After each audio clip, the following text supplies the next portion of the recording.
child's going to die, I promise you. I know them myself. People I know personally are attempting suicide. Kids are attempting suicide. You can do better. You must do better, President Nelson. We're here to protect children from the abuse you're bringing. You're allowing to come to children. You must do better. But anyways, you got something else to say? You're good. I wanted to add another term that apostates are called. How about Lax Disciple? A disciple is a follower. So think of the Good Samaritan and the victim by the side of the road. Would you rather keep ritual purity than help the victim by the side of the road? How about the lost coin, the lost sheep, and the lost son? This is what you are losing by being a lax disciple. I believe that our church, well, it's not my church, but I resigned.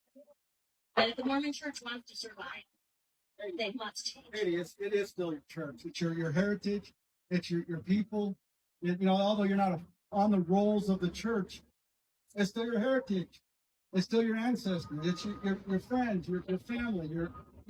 Just because you're not on the rolls of the church, we got to do something about this divide. As soon as your name's not officially on the rolls of the church, you're no longer part of the community. This is divisive. A big part of this week is about damaged mental health. And there's two big deals in mental health and precursor to suicide. Those two things are, one is a damaged connectedness. You start damaging a person's connectedness, you're putting them on the path to suicide. This is just a stated fact, okay? And the second huge contributor to suicide, two big ones, and that's what this week's about, is about mental health. And that is when you start damaging someone's sense of worth, extremely harmful to their mental health. And when a child's abused and that abuse is covered up, those two things together are extremely harmful to mental health. Extremely. You can do better, President Nelson. You're damaging mental health because you're damaging connectedness when a child gets abused, and then you're also damaging their sense of worth. Come on, you can do better. We want to do better. We must do better as a community. You are a Mormon girl. Still, somewhere, although your name's not on the record, I'm still a Mormon boy. Somewhere, it's my heritage. Okay, go ahead. Let me correct you. All right. I believe in the higher power.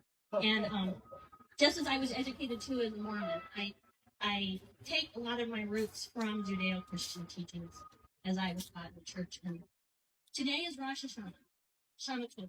It is the Jewish New Year. And for the next 10 days is the High Holy Day that ends in Yom Kippur.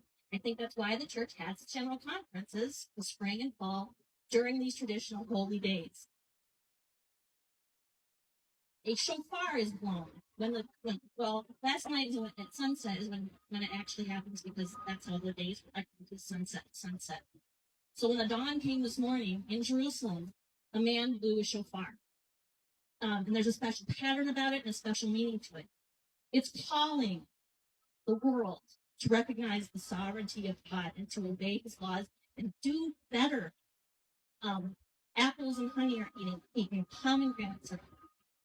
Please don't let another generation go by. I mean, it started with Fanny Alger. Let's get real. And it was tolerated. And Helen Markham, and it was tolerated. Please stop. Please stop in my lifetime. Stop it now.